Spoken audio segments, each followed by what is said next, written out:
All right. Well, welcome everybody to the Neighborhood Bird Project, another session of test. And so get out a paper and pencil, and this will be a test of swallows, swifts, and thrushes. And I hope you enjoy it as much as I enjoyed making it. So here is, I'm going to share a screen now.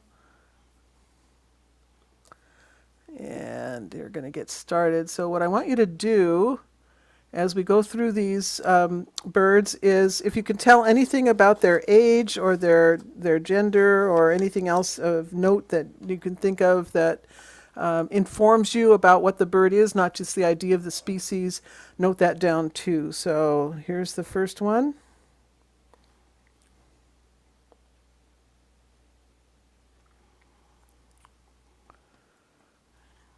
So here's two. I want you to try to identify both.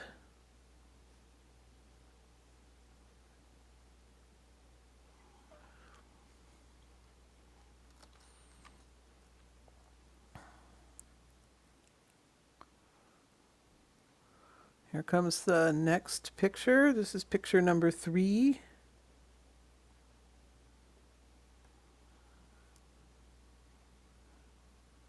Don't look at the side. I should have cropped that off. Picture number 4.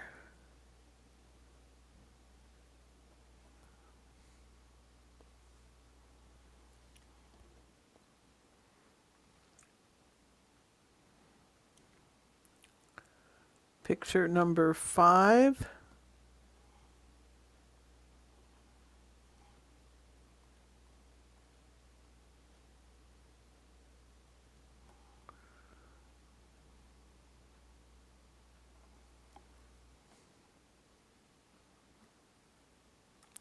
Picture number 6.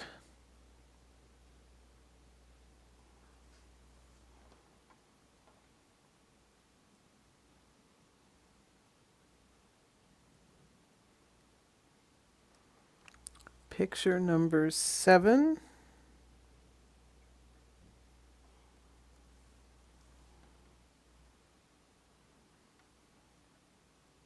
It's a pretty picture.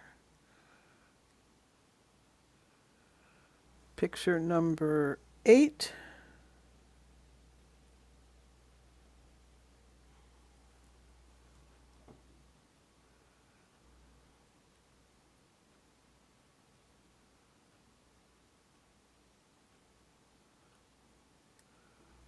Picture number 9.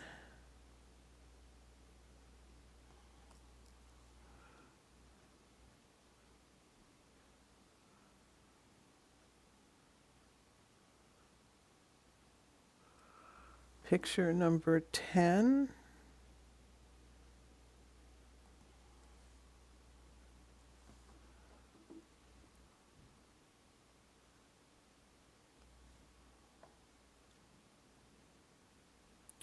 Picture number 11.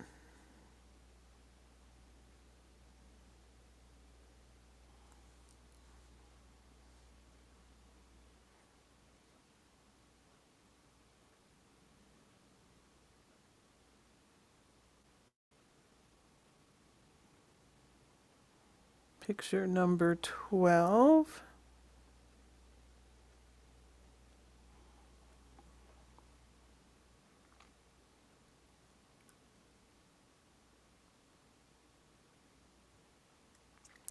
Picture number 13.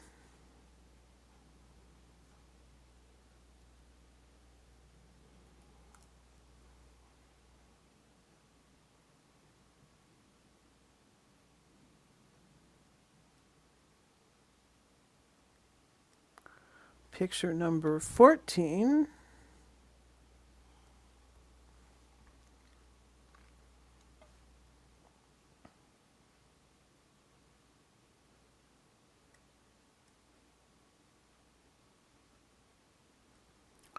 Picture number 15.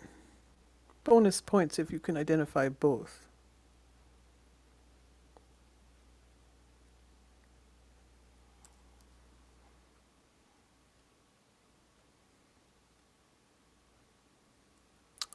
Picture number 16. I want you to identify every bird.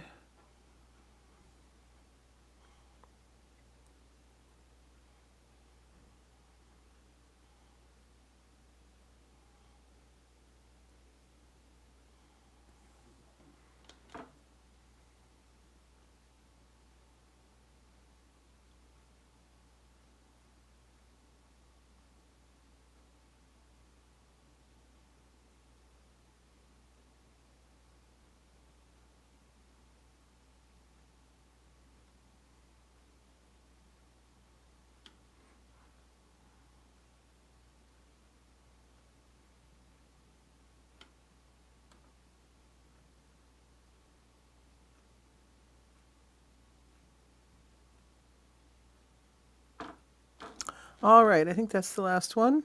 Let's go back. All right, who can tell me what they think this one is?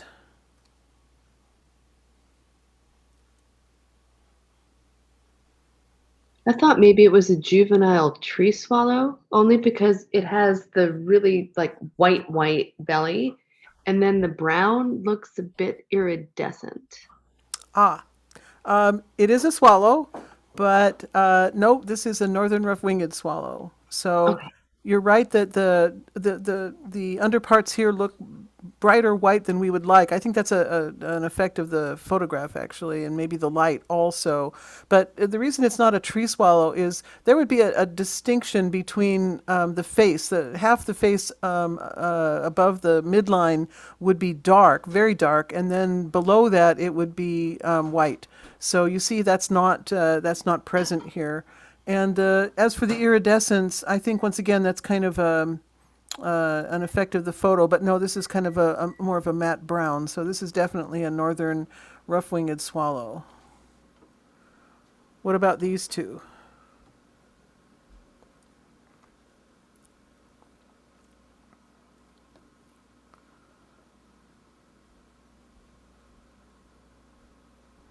Well, Anyone? barn swallow on the right, um, and then I'm not sure on the left. I guess because it's got the white breast, possibly a violet green or a tree swallow. Okay, so which one though? Oh, I'm sorry. The one on the right is the barn. Oh, which No, one? no, Violet yeah, green or tree? yeah. Um, uh, I I don't know. Okay, so you're right that you're in the right ballpark there. The one on the left is the tree swallow juvenile, and once again, notice that half the face is dark. So here we have, and there's a black mask actually, so that would not be present in a violet green. But you can see the whole head is sort of divided in half. The upper part is dark, and then the lower part, clear down to where the throat is white. So that's diagnostic for tree swallow. And as for the one on the right, boy, I don't like that picture very much, do I? Why is that not a cliff swallow? And we notice here, so this is a juvenile barn swallow, you're right about that. And we notice here that there's, instead of the sort of chestnut color on this splotch of color here by the forehead, it's very beigey, and then the top of the head is bluish, which would not be the case for a cliff swallow. In this particular picture, I'm trying to look at the tail, the undertail feathers, to see if I see any white spots, and I don't. Which I'm not even sure I'm looking at the tail here. I think I'm looking at the wings, not even seeing the tail. So maybe this is white spots. It's hard to tell from this photo, but those would be the field marks that you would look for. What about this one? On the left, it says Vox is Swift, and I'm sorry about that. Why is this a Vox is Swift? Anyone? Well, the way you characterized it last week is it has that cigar-shaped body with the short tail, Yes, sort of thicker head, and then tapering off. And then the wings are more like shark fin-like than I think triangular, like you would yes. get with the swallows. That's absolutely true. Those are all the best field marks. Okay.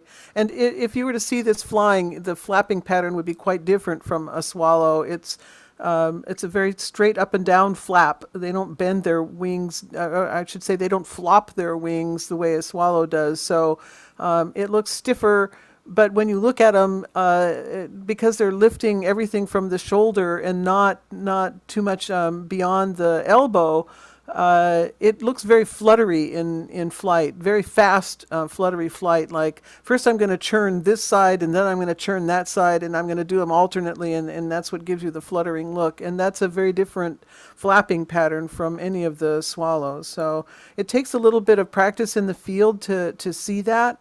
And if we were able to do field trips, I would point that out if we saw Voxus swifts with swallows. But you're going to have to do that on your own, I think. What about this one? Is that the cliff swallow? Yeah, unfortunately, it's that doesn't help us with that first barn swallow picture, does it? We see the splash of beigey on the forehead, and it does have a bluish head, very chestnut on the chin, going back to the nape, and then here's a very diagnostic field mark. This beigey browny kind of reddish browny rump. So yeah, cliff swallow for sure. Would there the mud in the bill be also? I mean, can you use behavior as a diagnostic? I mean, do the barn swallows build the same type of nest as the cliff swallows? They don't build the same kind of nest at all, but they both use mud. So the cliff swallows build those sort of gourd-like basketball-sized structures that they plaster onto a rough surface, and they end up looking like big gourds, kind of bumpy gourds, because of all the Hmm. little individual splotches of mud that they bring. Whereas the barn swallows are build more like cup-type nests, but they don't look very cup-like. They're just so messy. And they mix grasses and straw in with their mud too. So in the pictures that I showed you in the class, the barn swallows were picking up grass and mud at the same time, but that's, I think, a factor of where they were foraging for their nest material. If there's not grass in the same mud area, they would just take the mud and then get grass separately, I think. The tail is also, the other thing is that Bill pointed out is that the cliff swallows like to hold their wings up and flutter the wings as they're bending down to pick up the mud, and the barn swallows would tend to just hold their wings sort of down but out of the mud, but more to the back. And then the tail is a little bit different here. We see that it's not prongy. It doesn't have that real deep V that a barn swallow would show. But this is the diagnostic field mark, the rump back here. What about this one? This is a tough one. I had trouble with this one myself.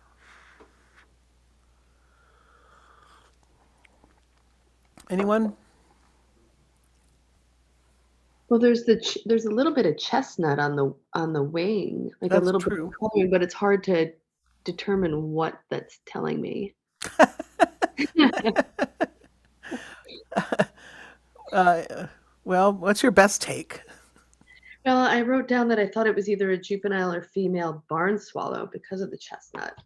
Ah, well, you're right, it's a swallow, and you're right, it's a juvenile, but this is a northern rough-winged juvenile. Okay. So it doesn't have, in all plumages, the juvenile barn swallows or cliff swallows would have something going on up here with the forehead. There would be a splash of something, and then a darker bit on the head, big color break between the crown and the nape, and then not they wouldn't have this wash of dirty sort of beigey, browny, whitey on the chest here. So there's a lot of differences. The difficulty with this one is telling a northern rough-winged juvenile apart from a bank swallow juvenile. So we don't get to see bank swallows in our parks in Seattle and on the Neighborhood Bird Project count very much. If you see them at all, it would be an unusual sighting, and they wouldn't stay. They would just be passing through, so it would be a very brief appearance. It would be highly unlikely to see a juvenile in this early stage of plumage at all in the fall. They would probably already have lost their little juvenile gape and so on by the time they got down to us. But it's just something to kind of be aware of. So because of this dull brown all over the place, with from the head down to the back and onto the wings and so on, even despite these little hints of wing bars there, you're mostly concerned with, is this a bank swallow or a northern rough-winged swallow? And the reason that I said this is difficult is because bank swallows, one of the field marks is they have this sort of swoop of paler beige that goes from under their chins all the way kind of back to the nape, and this bird seems to exhibit that. But I don't think this is a juvenile bank swallow because there's nothing going on here, and it looks bandy across the chest. So I would say probably northern rough-winged juvenile. What about this one? Hermit's thrush, And you say that because um, kind of the streak, short air on the breast, just maybe halfway down the breast, or belly to the belly, and then sort of the reddish back wing feathers and tail. yeah, so we say that this is a thrush right away because it's got a very robin-like bill. Mhm. You can see it's long, it's thin. It's what I call a utility bill. When you see a bill like this, it isn't terribly specialized for anything. It's certainly not chisel shaped like a woodpecker or uh, uh, um, broad at the gape with a tiny little protruding tip like a swallow for scooping insects on the fly. That's a specialization of swallows. Um, then you see a bird that is probably omnivorous and just more of a generalist, and that's what all these thrushes kind of are. Crows have a bill that's like that too, and for the same purposes. But yeah, we look at the spots here and we say that's a thrush, whether it's a Swainson's thrush or a hermit thrush. That's what our main problem is in telling these two birds apart. And the books do emphasize how different the spots are compared between the Swainson's and the hermit. I don't go by that. I've seen too many variations in the field that confuse me. So I immediately go to the tail and the rump, and that's the diagnostic part of this bird. If there's a color break there and the tail and rump are much more rufous than the back, then I know I've got a hermit thrush. It is also true that there's not a whole lot of overlap in terms of when you're going to see these two thrushes together and and get confused. The hermit thrush is a winter bird for us, and then goes up into the higher altitudes to breed in the spring. And the Swainson's thrush is a little bit on the late side in terms of coming here. I think usually about the third week of April or so. So they're a summer breeder, a neotropical migrant, as a matter of fact. There is a slight period of overlap, and we're kind of into that now. It's still a little bit early for Swainson's, although there was one reported on tweeters. I don't know if that's going to be accepted or not. But yeah, another thing to notice, of course, is their songs are completely different. The Swainson's thrush is that kind of upward trending, sort of echoey, beautiful song, and the hermit thrush is more of a warbling type of song. So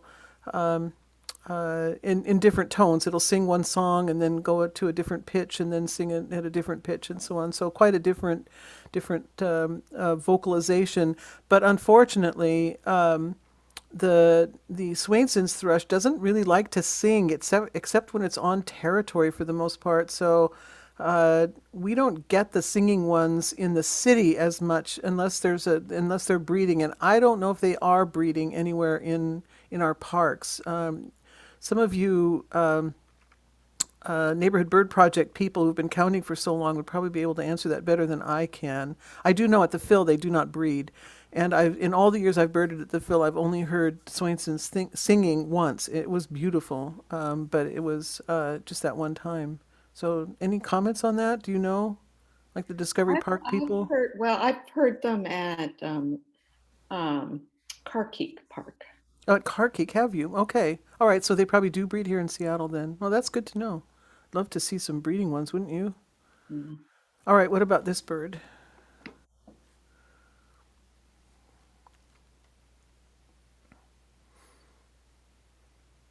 Anyone? Is it a rough-winged swallow? And yes, it is. And why do you say that? Well, I do remember this photo from last year or last week, excuse me. But you pointed out because it was in flight that you could see some of those sort of rough edges on the primaries. And then does it have that sweeping like coloration going back to the It looks like the it does, navel? but no. This is a this would be that would be a field mark of the bank swallow. You can see that there's a hint of that, but in the bank swallow, it's much more defined and obvious.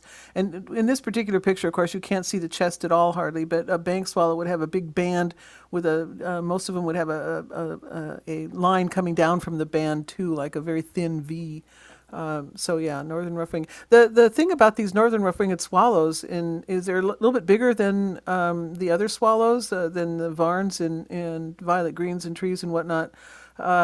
And so their flapping pattern is a little bit slower. It's you have to have a good eye to see that flapping as slower, but they are a little bit more massive birds, so that's a bit of a hint too. And then, of course, if we were looking at this bird in the fall, we might say, oh gosh, I'm going to have to figure out, is that a juvenile tree swallow or violet green, which are also quite brown, though not as brown as this. And that's when we want to start studying the rump area here too, in addition to the face. So the differences would be a juvenile tree swallow would have a divided face, dark on top and white below the eye. And this bird doesn't have that. Also, it would have a tree swallow would have a bit of a saddle here. The white of the undertail coverts would come up a little bit. It would still, the rump area of brown would still be quite broad, but not total as it is in this picture. And then for a violet green juvenile, it would be pretty brown too, not as brown as this. The browns of both the tree and violet green would have a slight iridescent feel to them as opposed to this flat brown. But the face on the tree swallow would be much whiter, like a C of the letter C of white here, and then a very thin amount of dark color from the back down to the tail, and then the rest of it would be this broad white saddle. So really quite different. What about this one?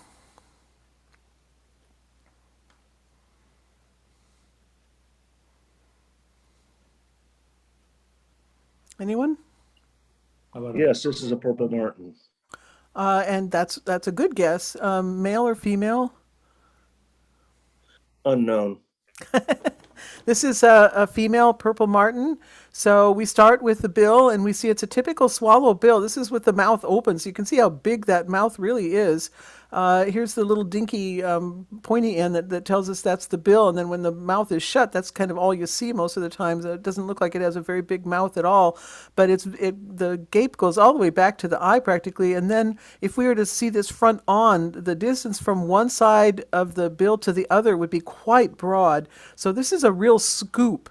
And I don't know if you should try this experiment sometimes. Take a feather fluff from one of your feather pillows and get a fan and a pair of tweezers and get out your baseball mitt and throw the fluff into the air with the fan going, and it's going to be flying all over the place. And try to catch it with just your tweezers, and you'll see how hard it is to do that. But if you put on your baseball mitt and scoop it, you'll see it's really quite easy. So that's the difference between the specialized bill that these birds that catch insects on the fly tend to have. They tend to have scoops. Because it is so much easier to scoop up a flying target than it is to just stab at it with your little tweezers. And then in terms of whether male or female or juvenile, we see this purplish color, which is iridescent and can look bluish as it does here, or purplish, or even black, depending on how it refracts the light. But that tells us it's a martin. And then the females have this sort of very dirty undercarriage from the throat clear back to the undertail coverts.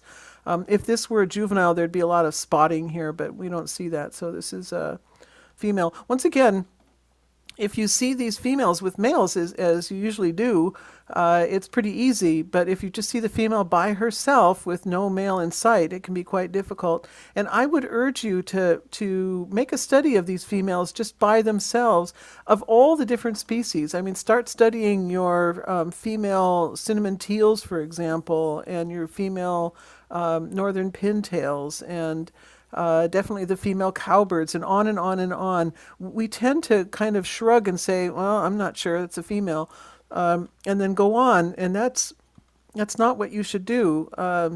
It's kind of it's it's kind of throwing away half the bird population. But more than that, these females are of interest all on their own. They, with the neotropical migrants, they struggle just as hard to get here as the males do. And they're just as determined to reach their nesting grounds and so on. And the number of flaps that they flap to get here is just as many. They're very worthwhile to study just on their own. And I would urge you to pay attention to that and commit yourselves to identifying these females on their own when you can. What about this one?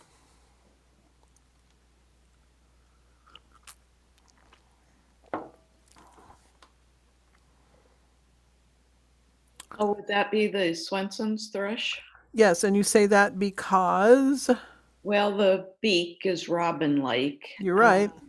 And it sort of has an eye ring. And it's beigey without the reddish or auburn tail. Yeah, in this particular picture, you see that there is a slight difference in coloration. The tail is slightly more red than the back, but not as dramatic as the hermit thrush. Oftentimes with these Swainsons too, you'll get a wash of warmer beige across the throat and down the chest. But as I say, that's and it would be a little bit whiter, though not spanking white in the hermit thrushes. But I just don't like that as a field mark. It's just too confusing and too much overlap. This is what you have to look at back here. So yeah, Swainson's thrush. How about this one?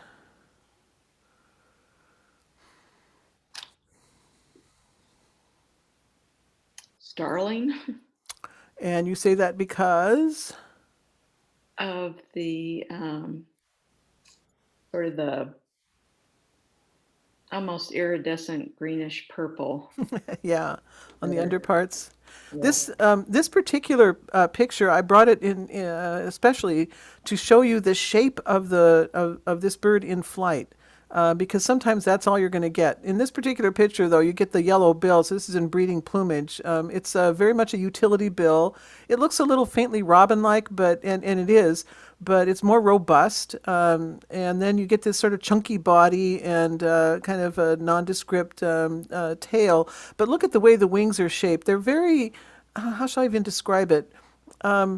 They're very triangular in that but they're not isometric at all. They're like a right triangle, and that's very typical for this bird in flight. When starlings, they'll flap for a while, and then when they soar, they will put their wings out like this, and that's very, very typical of them. Whereas with finches, they'll put their wings flat up against their body so they get bullet shaped. But starlings don't do that. But it's this shape of the wing that is so distinctive. And you see here, we don't get that. It's a completely different shape. So go back. And part of that shape that is so distinctive with the starlings is it's very broad across the part where the wing joins the body. The wing is relatively short. It's broad, but it's not broad all the way across the wing. It's broad more close to the body, and then it sort of angles pretty sharply to the tip. You can see that here very much so. So it looks like it's almost cut off, whereas this bird, whatever it is, and you have to tell me what it is, you can see that the wings they're pretty broad across where they join the body, but then look at how long it takes for them to get tapered down to the tip. That's very different from that. So what do you think this is?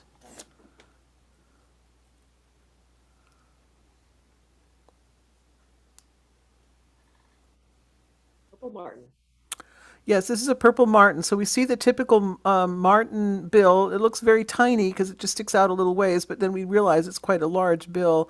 And then dark underneath is sort of darkish, purplish, blackish, whatever. And it would be easy to mistake this for a starling because the coloration is a little bit on the similar side, but the wing shape is completely different. So the reason I'm showing you these pictures is that as Neighborhood Bird Project counters, you're more likely to see a lot of these birds in flight than you would be to see them perched anywhere. So I would urge you to start studying birds in flight and trying to identify them as they pass you by. And here's another one in flight, very distinctive, this one. Which one, what is this? American robin. Yeah, you can see the robin-like bill, yellow, and then it's just this hint of white throat here, and then you can't see the color very well, but you can sort of make it out a little bit that it's this rusty color, and then very distinctive big white undertail coverts with fluff that goes up to the side here. But the reason I showed this picture, and what I should have done, I probably should have just got all the color out of this picture altogether, so it's just the shape. But you see that shape-wise, this bird is very distinct in flight. The robins like to oftentimes hold their wings flat up against their bodies, but not as flat as a finch. A finch would just have a bullet shape, and this does not have a bullet shape. It has a kind of a rectangular shape when you draw a line like this all around it. That's very distinct for a robin, and disproportionately long tail compared to the martin and the starling. So you see how different that looks. That's the robin. Okay, so that's the end of our test, and thank you very much for your attention.